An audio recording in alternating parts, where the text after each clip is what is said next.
Evangelos Odysseus Papathanassiou, a.k.a. Evangelos. This is Democracy Now!, democracynow.org, The War and Peace Report. I'm Amy Goodman with Juan Gonzalez.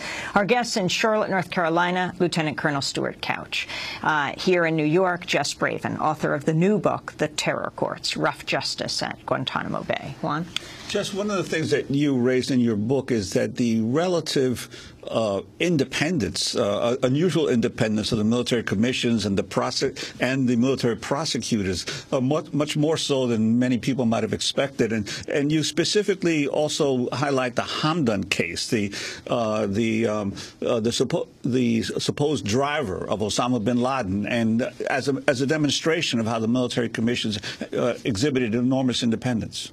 Well, the Hamdan case is really the signature case for this effort so far, because it is the first one that ended up going to trial. It is the first case that went to the Supreme Court in 2006, and it was the first contested trial that yielded a conviction, and it's also the first military commission's conviction to be examined by a federal court. And so it really is the premier way to look at this whole idea of prosecuting suspected terrorists through a new justice system. Hamdan, by any account, actually was Osama's driver. He never denied it. There was no question about it.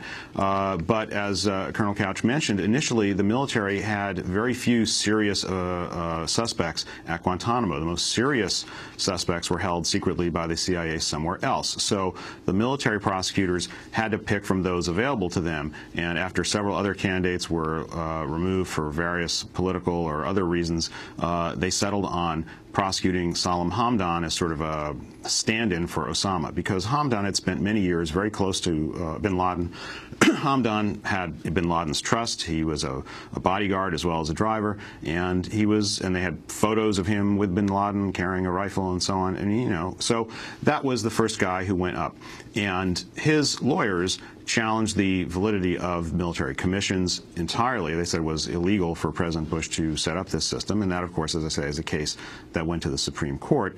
After he won in a case called Hamdan versus Rumsfeld, as the book recounts, Rumsfeld was quite unhappy to be the loser in that case. After it was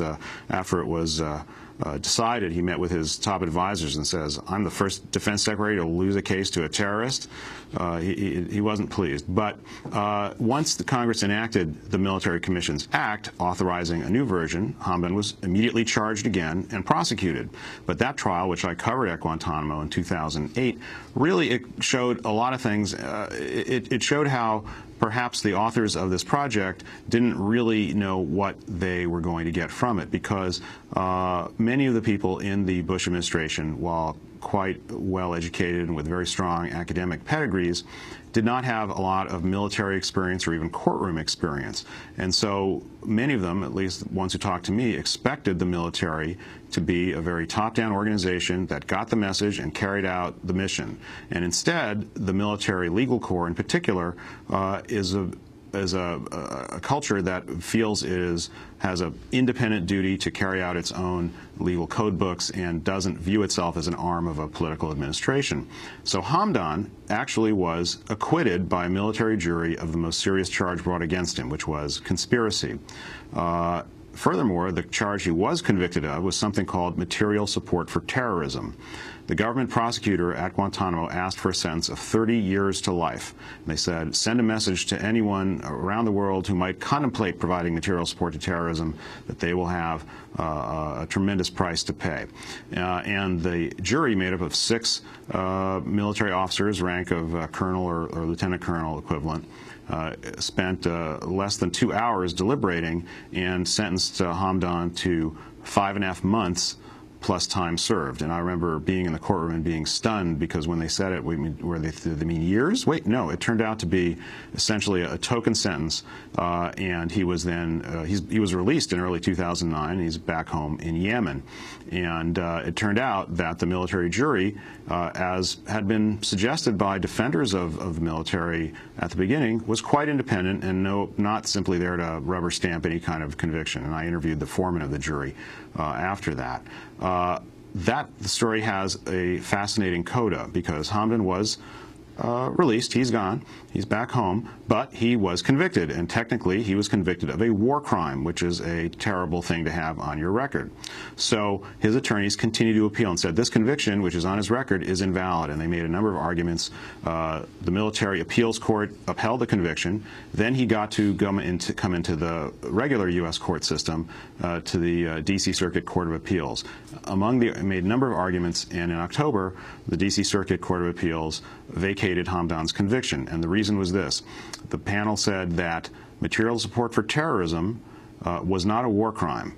It may be a crime under domestic civilian law, but it has never been understood as a war crime at the time that Hamdan committed those acts. And so the conviction was invalid, and they vacated it.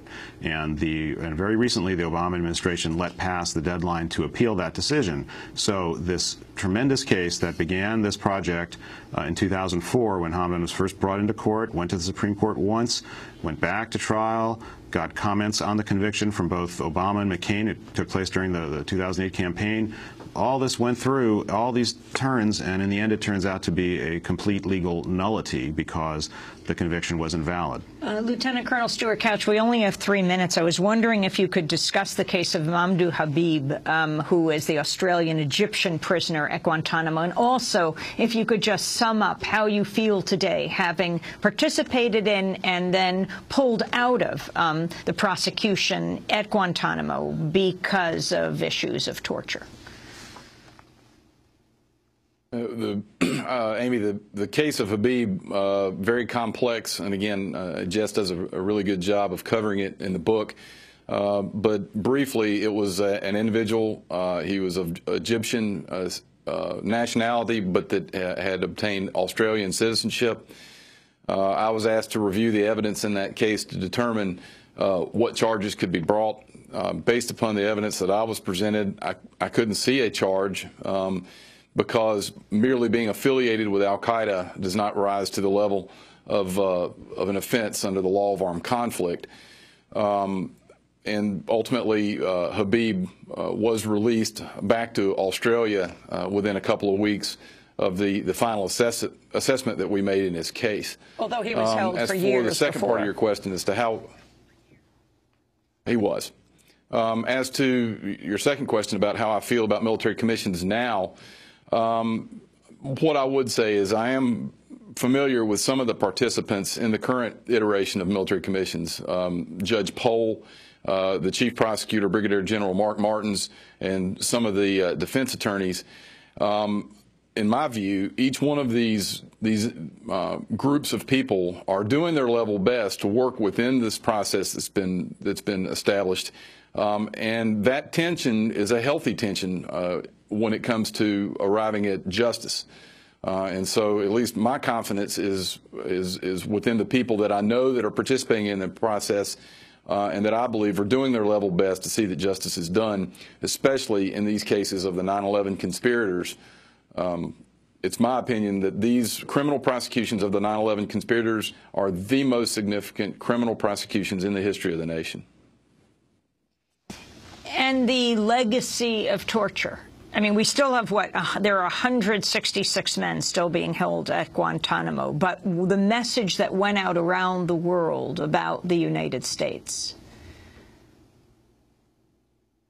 Well, as far as the detainees that are still being held, the Supreme Court has reaffirmed the customary international law position that they can be held until the end of hostilities.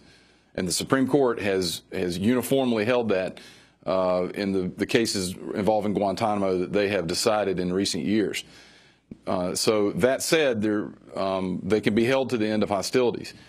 As to the issue of torture, what I would say is a policy that permits that, a policy that allows torture to occur, for lack of a better term, is un-American. And my hope would be that with the issues raised about torture in the past few years, that there will be this robust discussion within this country, both on a political level and on a social level, And like we like to say here in the South, that they can bring some Clorox and sunlight. Lieutenant Colonel Stuart, to this issue, I want to thank so you that it's not for being repeated with in the us. future. And Jess Braven, author of The Terror Courts, Ref Justice at Guantánamo Bay. That does it. Thanks so much for watching this report from Democracy Now!, your daily independent global news hour. We don't accept advertising or corporate funding, but rather rely on donations from viewers like you. Please make your contribution by visiting democracynow.org. We need your support today to keep bringing you this hard-hitting, in-depth reporting.